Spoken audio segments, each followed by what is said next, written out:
আলাইকুম প্রিয় কোরিয়ান ভাষা শিক্ষার্থীবৃন্দ, কোরিয়ান পাঠশালার একটি গুরুত্বপূর্ণ ভিডিওতে আপনাদেরকে স্বাগতম। আজকে আমরা ভাষা পারদর্শী 2024 এর ব্যক্তিভিত্তিক সিট প্ল্যান দেখার জন্য একটি ডকুমেন্টারি ভিডিও তৈরি করতেছি। এই ভিডিওটির মাধ্যমে আপনি নিজেই আপনার নিজের সিট প্ল্যান সম্পর্কে অবগত হতে পারবেন।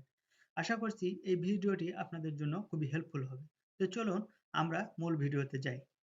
তো সিট প্ল্যান দেখার জন্য আপনাদের যেটা করতে হবে, প্রথমে আপনারা গুগল ক্রোম ব্রাউজ করবেন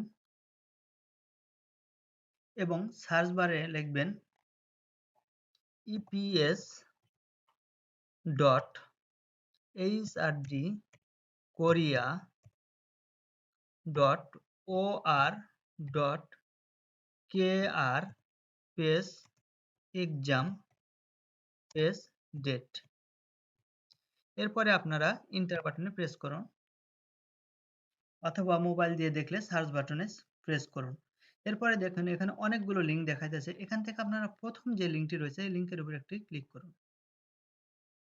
একটু স্ক্রল করে নিচে নামবেন এবং এখানে অনেকগুলো বিষয় দেওয়া রয়েছে, যেমন schedule, announcement of test date, registration by visiting, বিভিন্ন এক্সাম রেজাল্ট। এখান থেকে অ্যানাউন্সমেন্ট অফ টেস্ট ডেট এখানে একটা ক্লিক করুন। একটু স্ক্রল করে তারপরে নিচে নামবেন। নামার পরে দেখবেন এখানে অনেকগুলো দেশের নাম দেওয়া রয়েছে।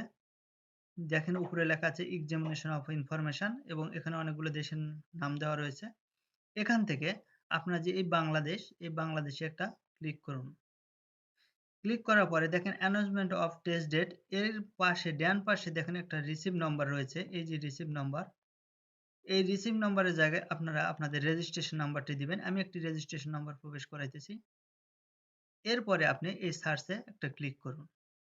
ক্লিক করার পরে দেখুন নিচে একজন ব্যক্তির নাম চলে আসছে। এই যে একটা নাম চলে আসছে, রহমান এমডি আতিকুর, সেক্স নামজা, তার রিসিভ নাম্বার এটা, বিজনেস অর্থাৎ সে কোন খাতে আবেদন করেছে, সে মৎস্য খাতে আবেদন করেছে, তার এক্সাম টেস্ট হচ্ছে মার্চ মাসের 14 তারিখ 2024 এবং তার ওরিয়েন্টেশন হবে 2টা 30 থেকে 3টা পর্যন্ত এবং তার এক্সাম হবে 4টা 15 থেকে শুরু। তো এভাবে আপনারা নিজেরাই নিজেদের ব্যক্তিভিত্তিক শিডিউলটা দেখে নিতে পারবেন। আশা করছি এই ভিডিওটি আপনাদের অনেক উপকারে আসবে।